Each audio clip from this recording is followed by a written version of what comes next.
Incompetence is very clear. I don't think this government has anyone within it who has a very significant understanding of military matters, of military cultures, of strategy in any meaningful sense. I mean, we talk about, of course, certain elements of strategy, offensive defense, and stuff like that. But that's at a very generalized level. It's not at the level of really understanding war. So I think the first failure is quite simply a failure of competence. The second failure is also, I think, substantially a failure of responsibility, because we didn't enter into this with the seriousness it deserves. So we're saying that the political handling of Operation Sindoor was incompetent and irresponsible. Absolutely.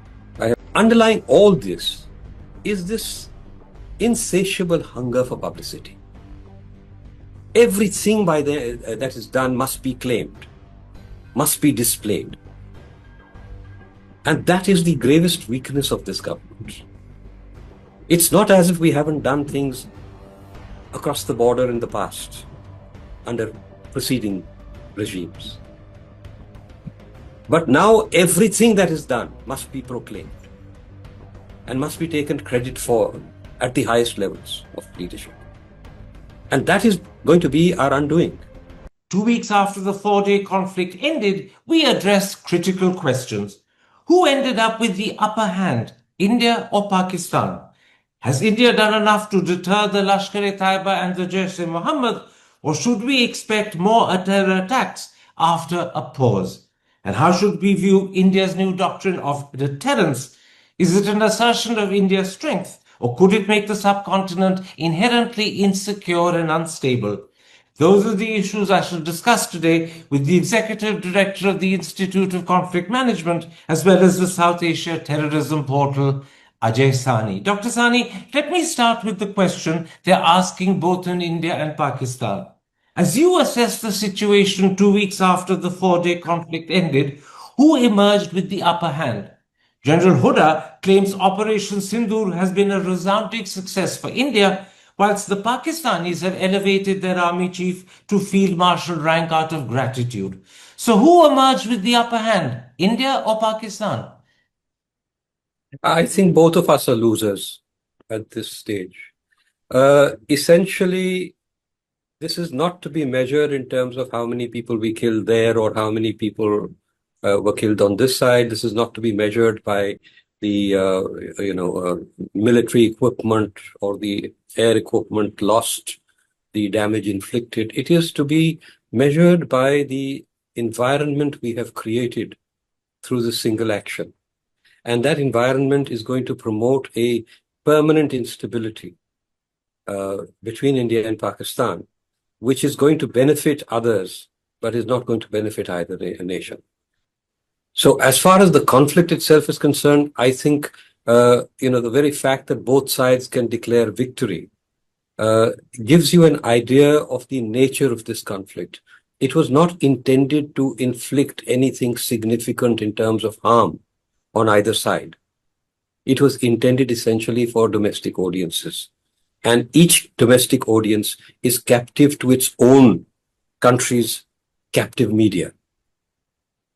So we don't really, the very question of victory is meaningless because the parameters of victory were not defined in military terms or in strategic terms, but were defined essentially in terms of domestic perceptions.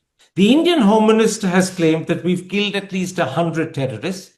I noticed that CNN News 18 on Saturday was claiming the number is as high as 170. As Executive Director of the South Asia Terrorism Portal, are you in any position to verify and confirm any of that? And secondly, how much damage do you believe we would have inflicted on the LET and Jaish by bombing Muridke and Bahawalpur? I cannot confirm any figures in this because these are things that there are too many contradictory. We are an open source monitoring agency. We have no privileged access to intelligence or information of other natures.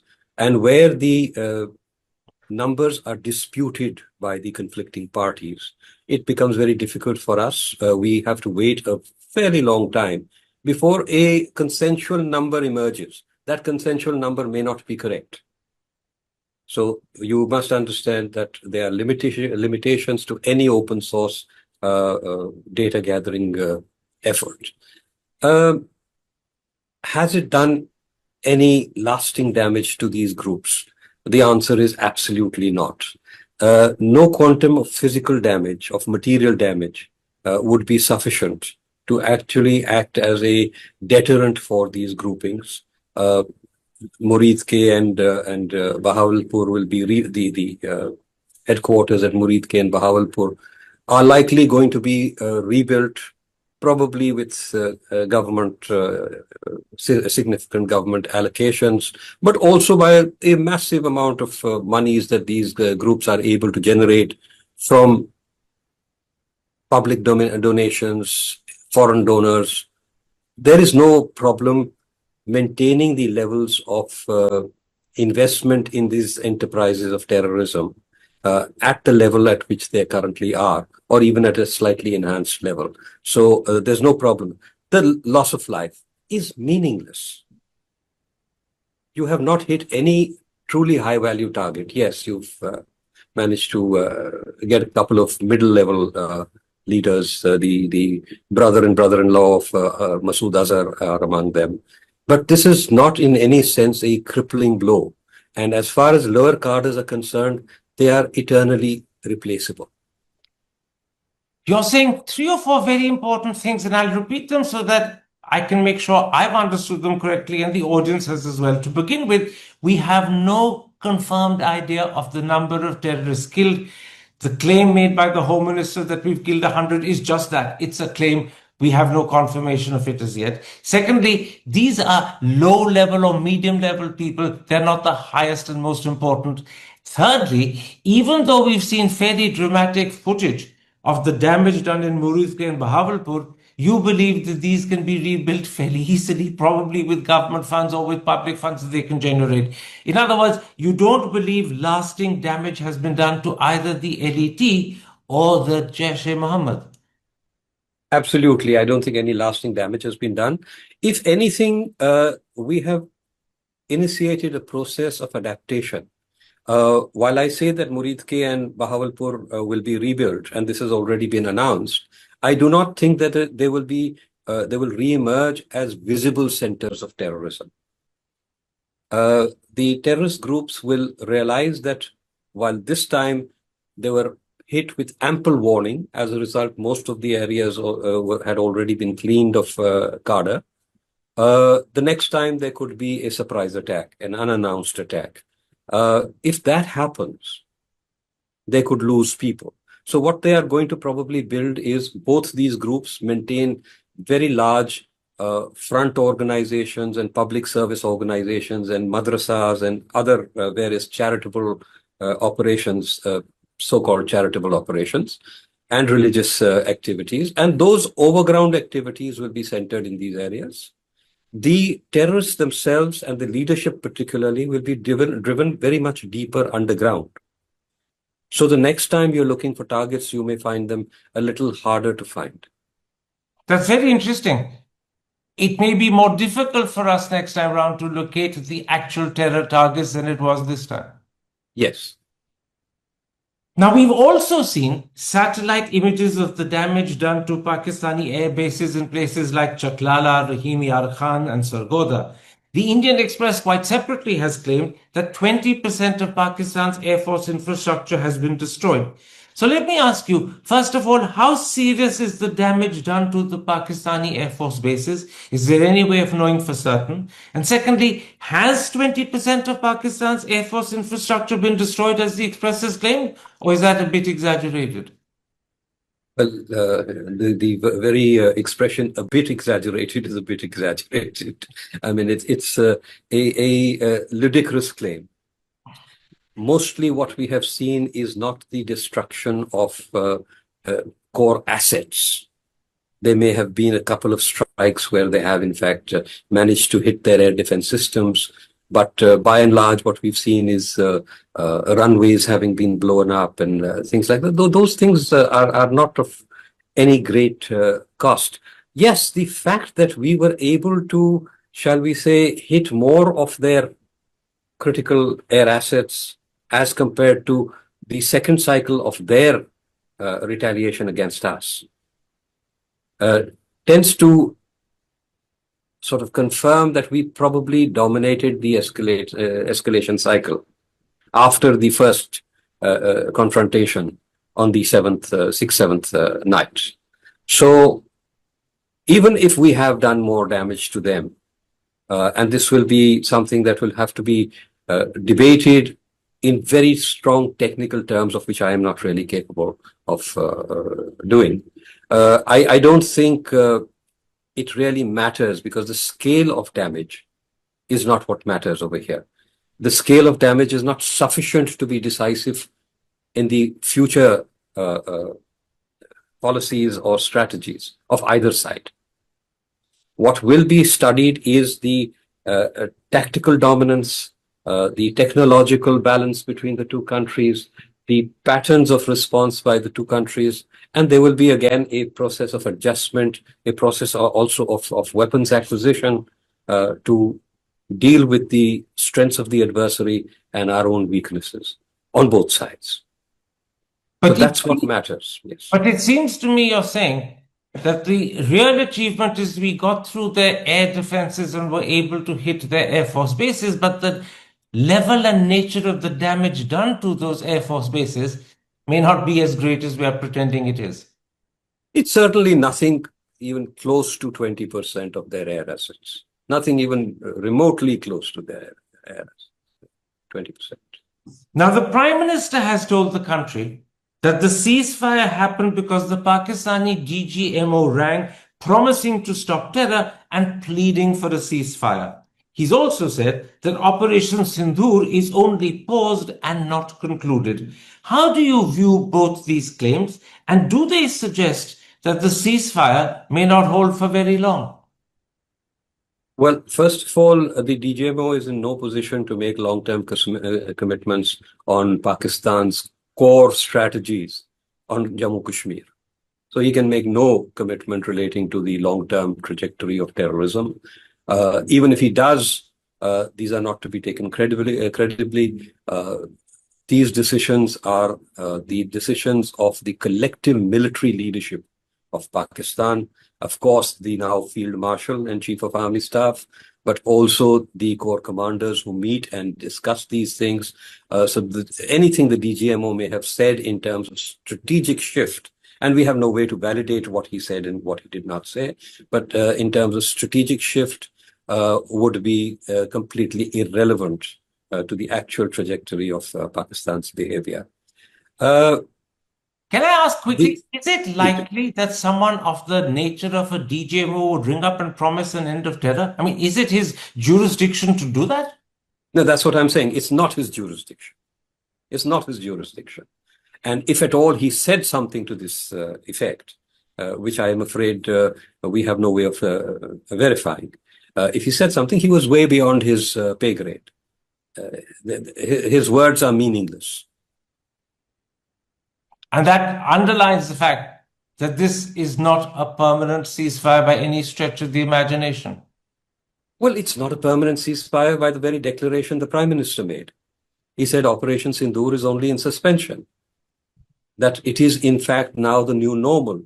That any provocation by Pakistan in terms of a terrorist action, and we do not know of what scale, but any terrorist action that can be traced back to Pakistan in future, will invite a Sindoor-like response, would automatically provoke, I would suggest, a Sindoor-like response, is the position the Indian leadership has now taken. The key question from the Indian point of view is, have we deterred Pakistan, or do you believe that after a pause, there will be further strikes carried out by the groups like the Lashkar and the Jaish? When you say to me that no lasting damage has been done to these groups, it clearly means that after a pause, they'll be back at work again. You see, first of all, it doesn't matter if any damage has been done to these groups. These groups have taken enormous damage into their stride. The death of cadre, the death of leaders is not of deterrent value, unless it becomes something where the rate of attrition is faster than the rate of replacement. There are many, many people standing in line to join their cadres, standing in line to to take over their leadership. And most importantly, this is not a Jaish-e-Mohammed Lashkar-e-Taiba enterprise. This is an enterprise that is underwritten and controlled and directed by the Pakistani military.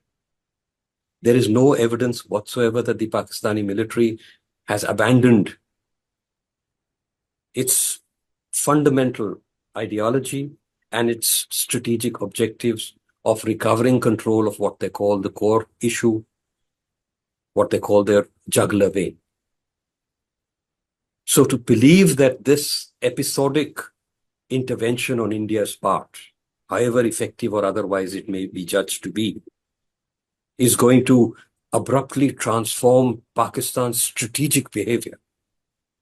It will transform Pakistan's strategic behavior, but not in the way we want, not in terms of deterrence, but in the further acquisition of capacities to resist or retaliate to future Indian military interventions of the nature of Operation Sindoor.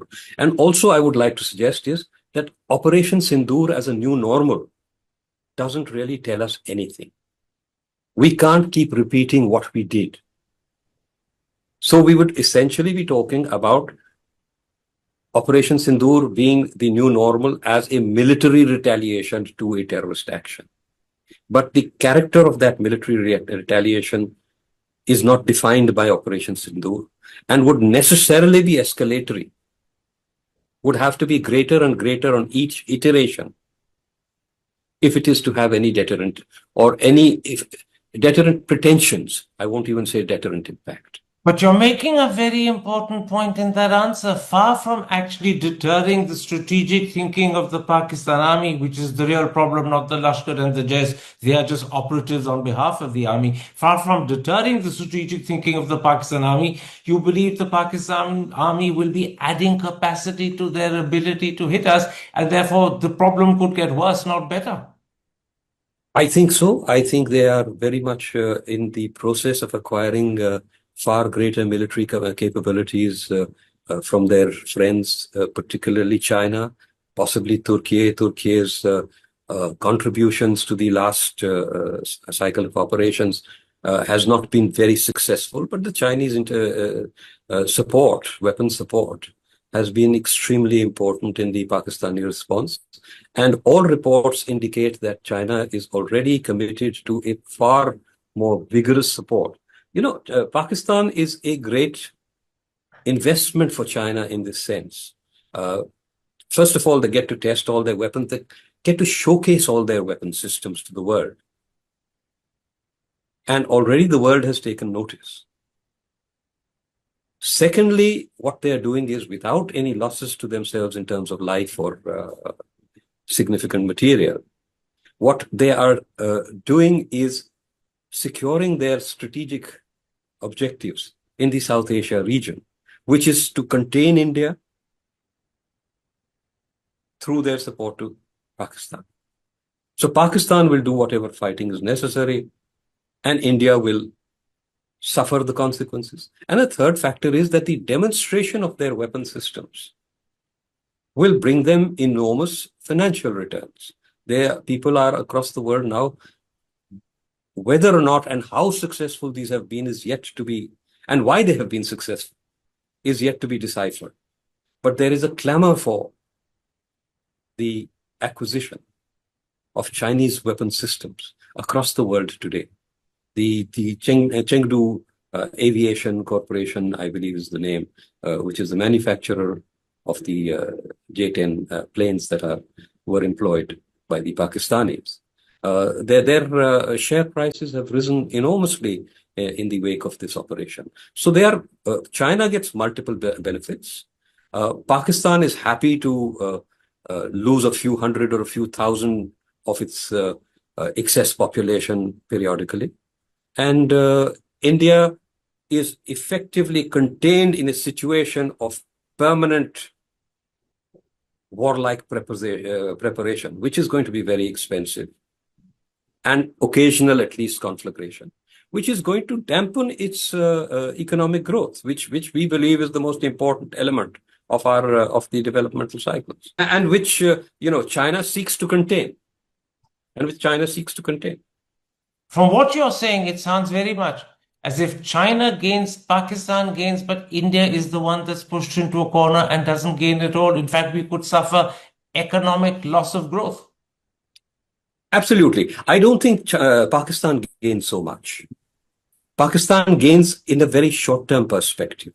But where Pakistan is heading really is into a relationship of vassalage to China.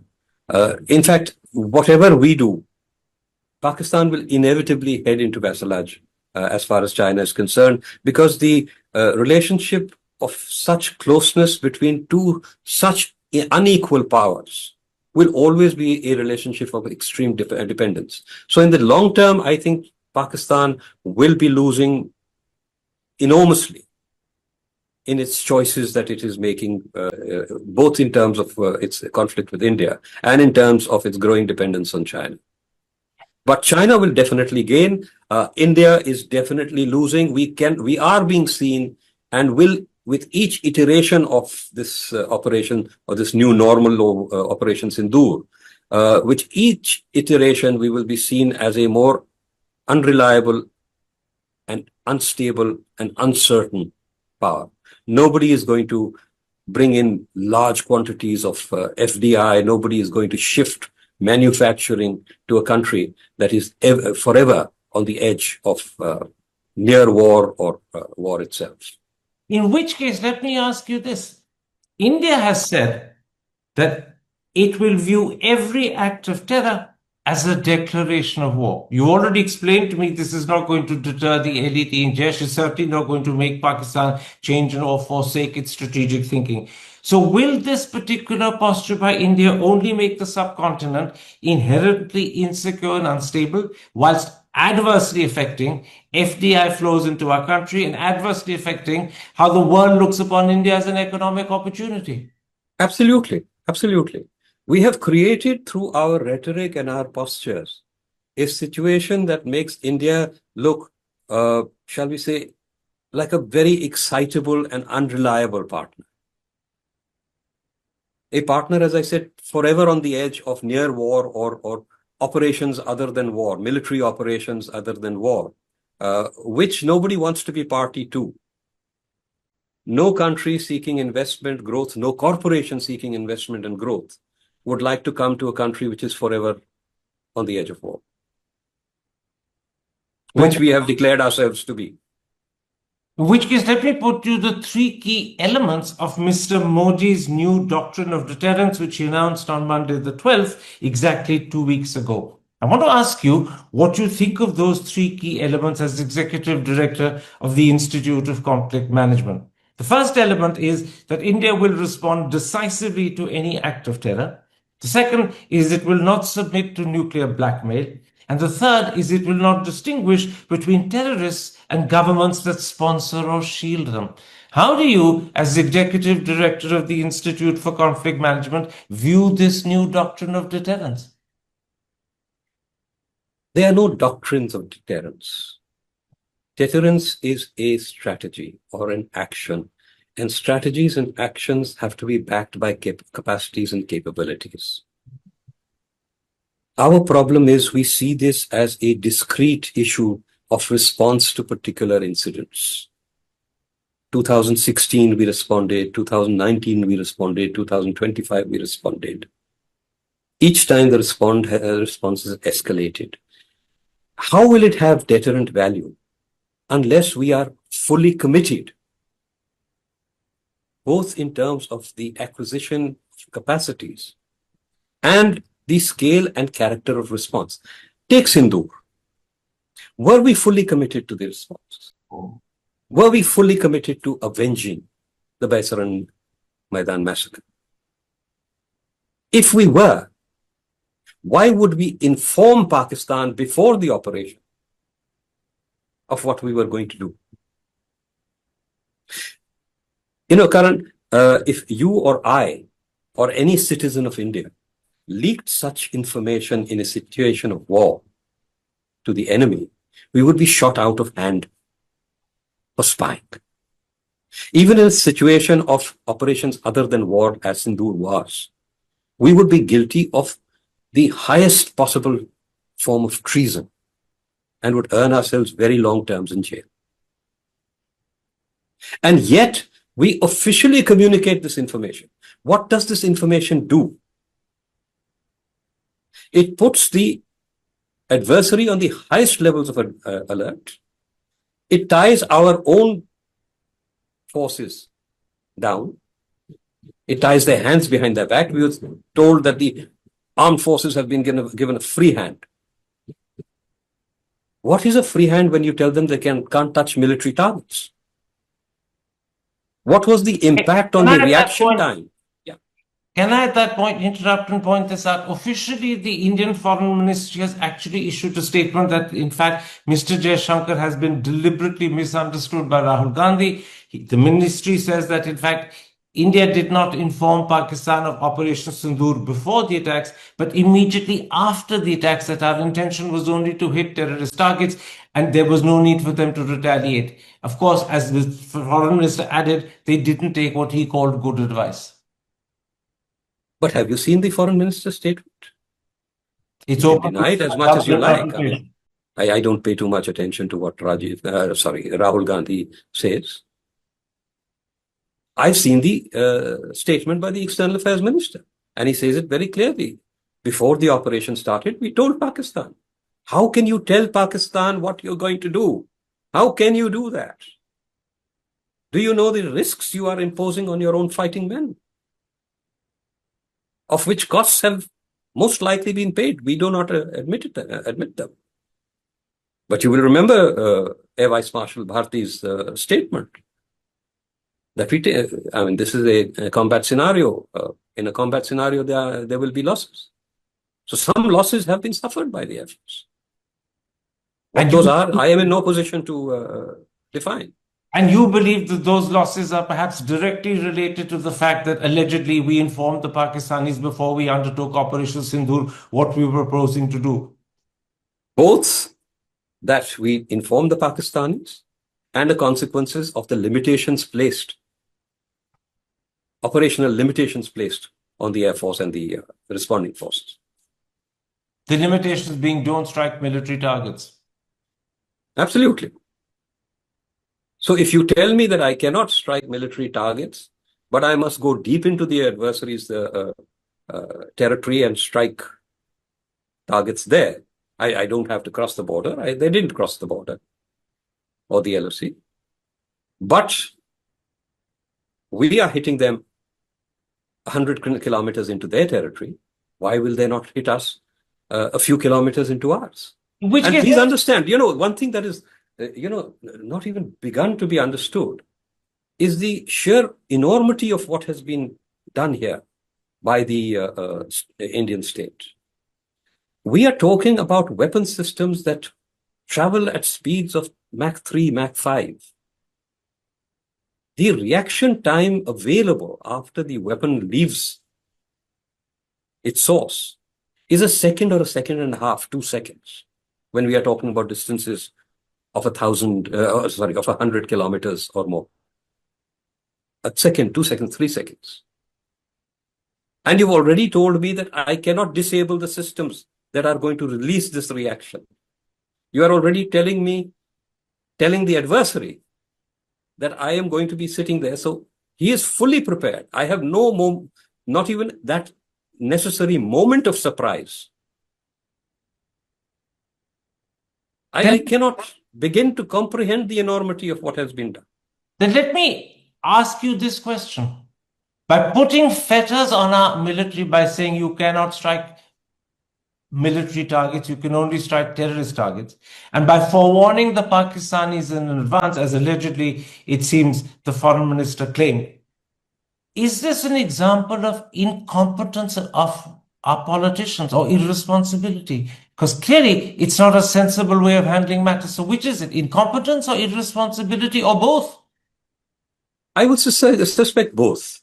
Incompetence is very clear. I don't think this government has anyone within it who has a very significant understanding of military matters, of military cultures, of strategy in any meaningful sense. I mean, we talk about, of course, certain elements of strategy, offensive defense, and stuff like that. But that's at a very generalized level. It's not at a level of really understanding war.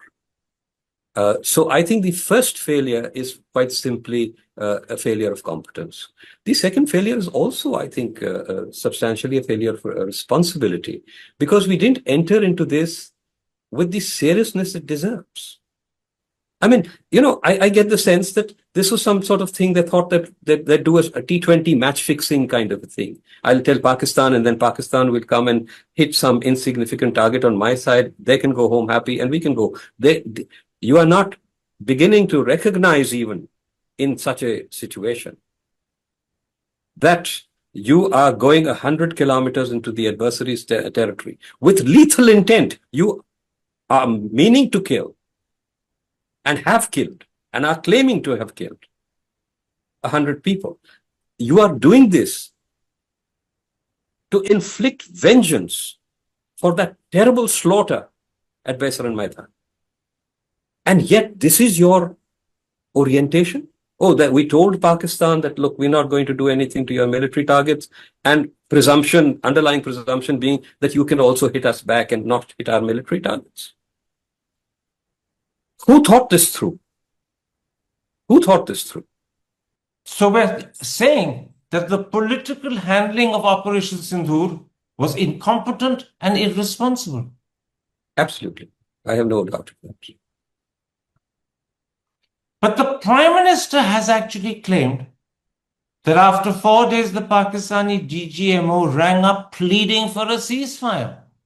He's also claimed that he delivered a promise that there would be no further military action and, more importantly, no terrorist action against India. If the Prime Minister is correct, and I'm using that word deliberately, if the Prime Minister is correct, doesn't it suggest we scored heavily? Well, if the Prime Minister is correct, absolutely we have scored heavily. But on the other hand, what we see in Pakistan is a complete restoration of the, shall we say, status and authority of the army. We have seen the promotion of the Chief of Army Staff to the rank of Field Marshal, which is a very, very rare thing to do. So evidently, the leadership in Pakistan is telling its people that it has scored a far greater victory against India than any, weeping and begging by the DGMO, Pakistan DGMO might have achieved for us. I mean, look at the comparative responses on both sides. I haven't seen the Air Vice Marshal or the Air Marshal being promoted to Air Chief Marshal of the Air Force. Marshal of the Air Force. I mean, in India, I haven't seen any.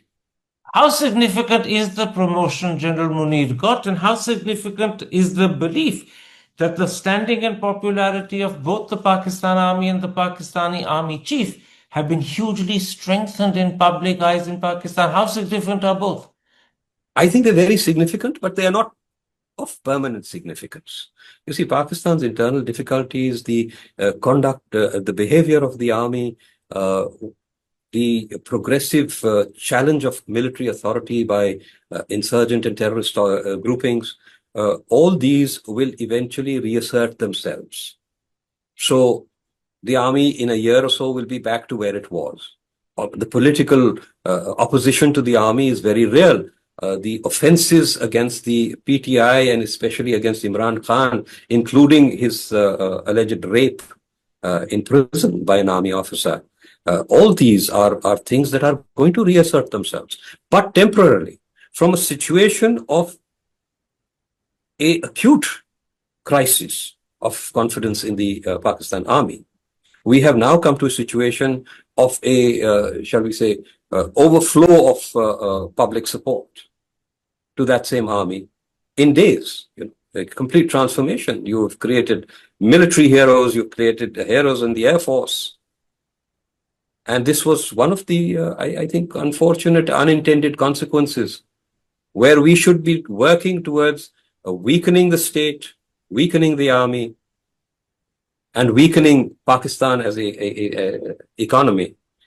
We continue to do things to strengthen. About the second tactic that India has deployed against Pakistan, the putting in abeyance of the Indus Waters Treaty, that continues despite the ceasefire. Now, India certainly is in no position to divert or stop the flow of water. We don't have the infrastructure to do so, and it'll take us years, if not a decade and more, to create it. But what India can do is to deny Pakistan hydrological data, and it can certainly interfere with what's called the predictability of the flow of water.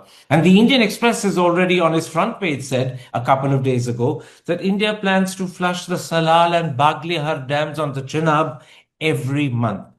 That could become critical during the forthcoming monsoons and certainly during the Kharif sowing season.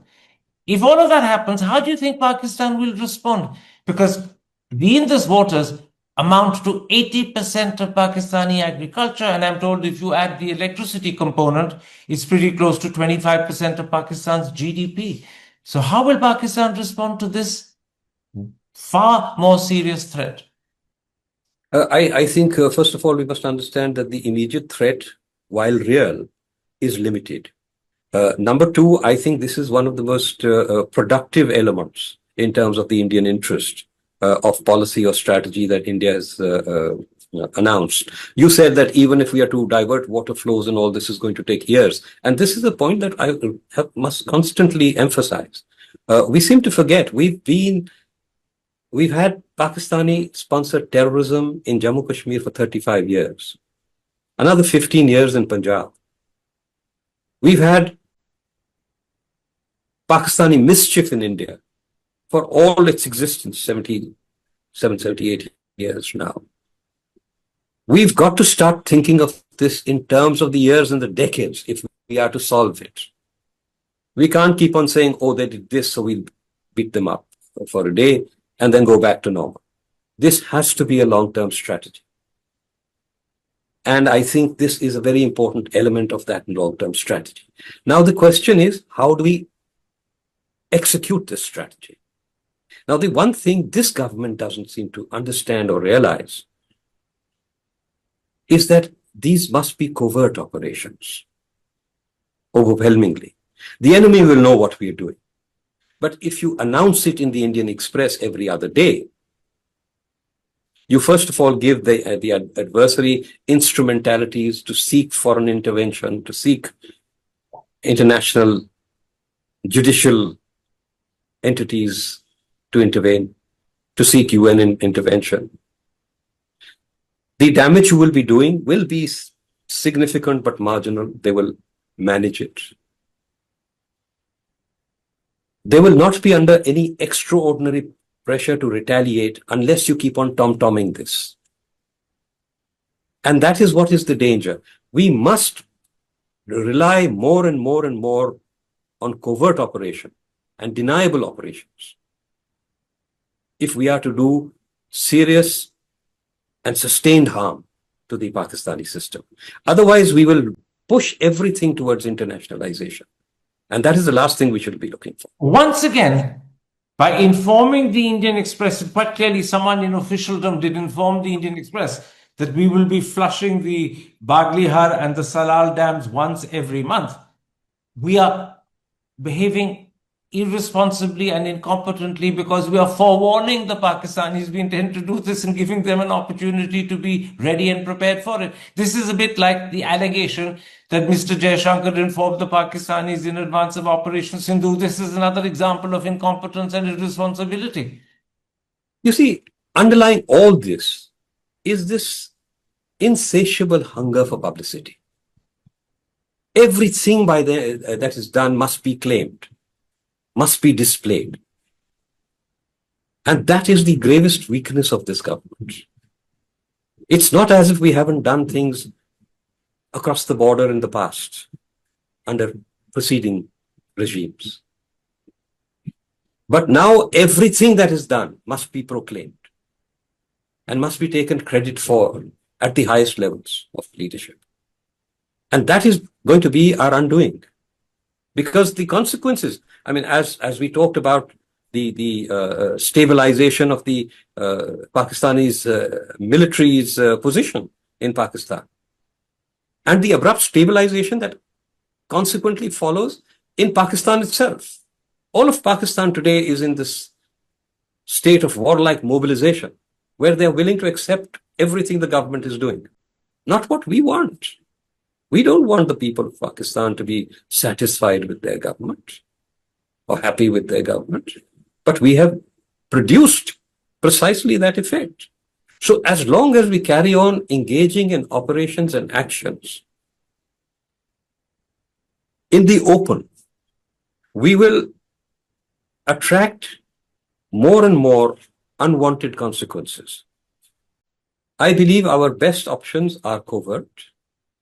And alongside, the most important thing we must do is to build our military capacities. I mean, it is astonishing to me that we are very happy that our armies or our military forces are twice the size of the Pakistani military forces, and in various components. We will not go into the technological equation between what they have and what we have, but sure, numerically, we are twice what they are.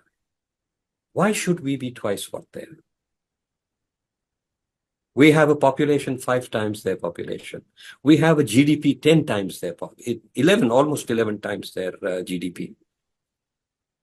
We have territory which is 8 times their territory. Why should we have an army, military force that is only twice that of Pakistan? And Pakistan is not our only problem. Our main adversary is the giant on the other side, China. If we were prepared for China, which we are completely unprepared for, we would not have to be worried about Pakistan. This whole idea that we need to have defensive parity with Pakistan is ludicrous, and it has persisted since the creation of these two countries. We have sought nothing more than defensive parity with China, with Pakistan. And we are ostriches. We bury our head in the sand as far as China is concerned. And it should be exactly the other way around. It should be the other way around. I'm not saying we should be going to war with China. But a weak country, there's this wonderful line which says that if you don't have a strategy, you will be part of somebody else's strategy. And that's what we are all the time. Because we are weak, because we have no clear strategic perspective, because we have not aligned our strengths with a coherent strategic perspective, with a coherent understanding of the risks and threats in the region. We are constantly the object of other people's mischief and strategies. In other words, once again, it is failure on our part, politically, strategically, to clearly think through the problems we face and devise appropriate solutions for them that places us in what looks like a mess. Absolutely. Absolutely. In other words, we have only ourselves to blame. We always have only ourselves to blame. Pakistan has only itself to blame for whatever condition it's in. This whole idea that some white man is going to come on a horse and rescue us is part of our problem. One last question. 2 or 3 times in this interview, you mentioned that we ought to be doing things more covertly. Are you suggesting Israeli-style, Mossad-style operations that effectively take out our opponents on the other side, which we can then deny because we're not directly linked to? Well, Israel's been doing that for a long time. Is Israel more secure today? So then what are you suggesting? There is a vast array of covert instrumentalities available to us. We can't go into details because, well, that's part of talking about stuff that we shouldn't be talking. The essence of covert operations is that they are covert.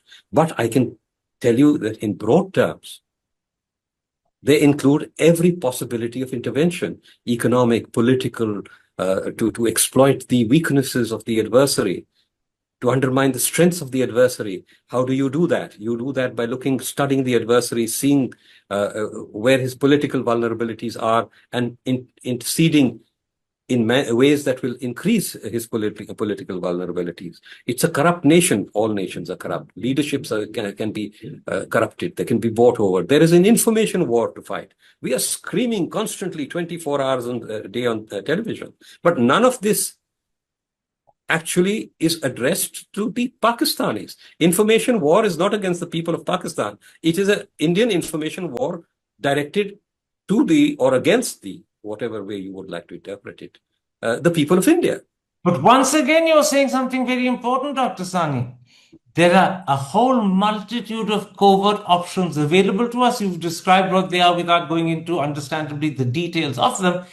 What's missing on our part is the cold, careful, calculated, strategic thinking that will lead us to say, these are the better ways of undermining Pakistan. We are not doing that. We are not doing that. That thinking isn't happening. You know, the thinking is the first stage. After that, you have to create the mandate. The mandate has to be given to particular agencies. Those agencies have to be fully resourced. They must understand that mandate and be fully resourced to fulfill that mandate. This chain is a long chain. It will take time. But the first step is not being taken.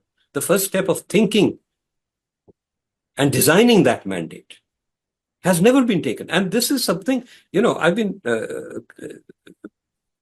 I know of repeated papers given to governments, not just this government, preceding governments also, by KPS Gill, outlining precisely this strategy.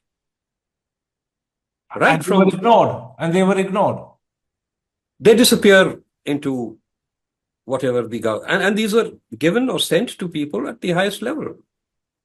And this goes back to the 90s, the end 1990s. So this once strategy again, has been spelled out. Once again, it is the inability of politicians, or maybe I should go stronger and say the failure of politicians, that is responsible for the fact that we are floundering when it comes to the question, how do we deal with Pakistan?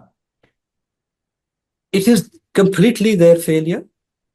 And it is a failure that is, in a sense, now being built into the very nature of politics in this country. We are perpetually in election mode. We are constantly looking towards the next election. Consequently, and we have an election ongoing every time. It's a state election, it's a local election. Even if they are local elections, the leadership at the highest level becomes involved in that. So we are only talking about electoral management, of the capture of power. We have no strategic orientation towards the risks, the military risks and the security risks around us. And that is why you don't see any kind of a sustained change, except for stuff you can show. Oh, we bought 36 Rafales. Look at how good it is. I'll go and break a coconut on it. But that's it. We don't see a sustained orientation towards the fundamentals of defense and security, both in external defense and internal security in this country. Dr. Sani, thank you very much for this comprehensive interview and your sharp, telling, piercing, I should say, critique of the way our politicians have handled the crisis with Pakistan virtually from independence onwards. And thank you for pointing out so strongly that you believe the political handling of Operation Sindoor was both incompetent and irresponsible.